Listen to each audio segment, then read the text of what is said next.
So all my knowledge of computer hacking, software hacking, comes from like crime TV shows. So apologies if I don't get any of this right, but I think this is true or holds, and it works for a really good parallel. So I'm going to go with it.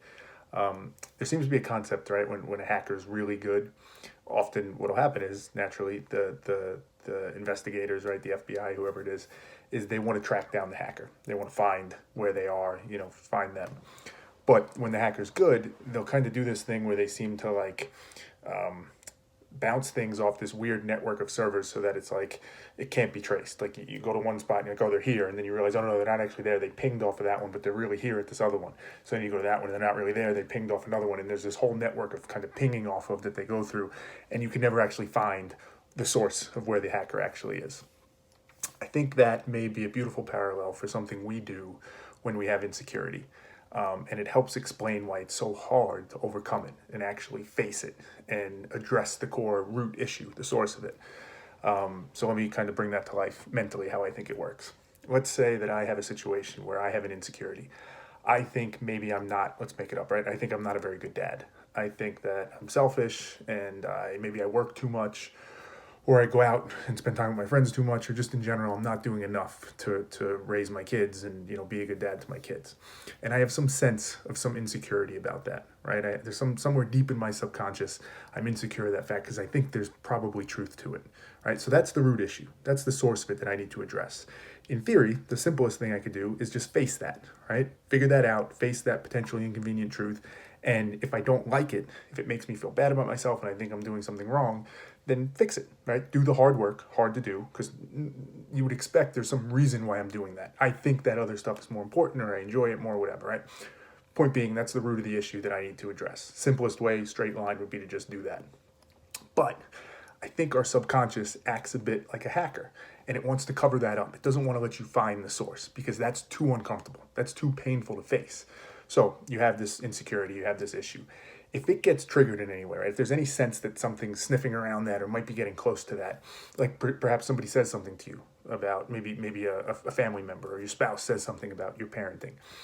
Normally, right, what'll happen is you'll get really angry. You'll get bothered by it, which is a natural thing, right? You get upset by that. You don't want to go anywhere near that topic, so you get defensive, and maybe you get mad at your spouse, or you get mad at whoever else for even bringing it up.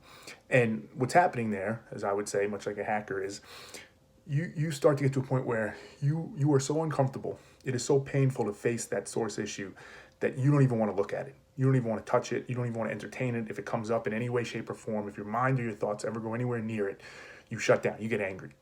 But then you kind of layer on top of that, or kind of ping off of that, and say, now I'm bothered and upset that I don't have the courage or the mental toughness, or I'm just that bad of a person that I'm too weak to even face the fact that I might be a bad parent. And now that thing bothers you, that you're too weak to even consider it, that you're too weak to even face this thing that seems uncomfortable. And now that bothers you. So now you're bothered by the fact that you're too weak. You're too weak to actually face this issue that you have, right?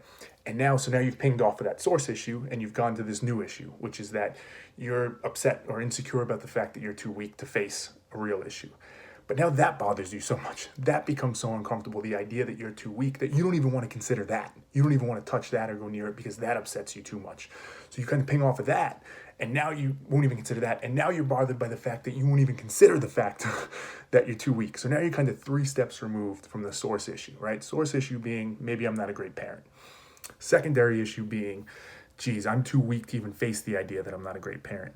Third level, right, tertiary issue being, now I'm bothered because I'm too weak to even face the idea that I might be too weak to even face the idea that I'm a bad parent. And you keep pinging off of it out to this point where you build this whole network from your subconscious to where your conscious mind can't even get through that to figure out, what am I actually bothered by? What am I actually being triggered by? What am I actually so scared of?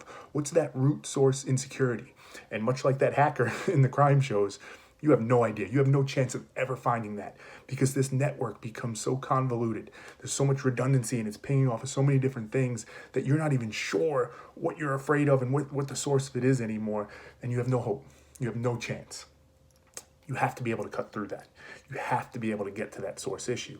And as uncomfortable, counterintuitive, running right into the face of this thing as it is, the only way I see you can do it is you have to trace, just like they do in the crime shows. You have to trace it. You have to follow it, follow the logic, follow the trace, and go towards the discomfort, because that's the sign. Something's there. There's a reason why you feel that discomfort. Something is behind that, some inconvenient truth that you have to get to. So you trace it back and you get to one and you're like, well, that doesn't seem like that's the root issue. Let me keep going. And you keep going until you get to it. That's when the really hard part comes. That's when you have to have the mental toughness to actually face it and actually try and do something about that root issue, which we've talked about in plenty of other videos. But again, I think that parallel to that kind of hacker strategy, if you will, works really well for how I think our minds work and why it can be so difficult for people to even be aware of the fact that they have this insecurity. Typical, right? Cliche. People that are insecure, they project as if they're confident. They project as if they're strong and they don't even want to consider the fact they're weak. This kind of explains that a little bit. In their minds, they may not consciously really even know what that source of the insecurity is unless they do this hard work to trace back and track through and through that whole entire network.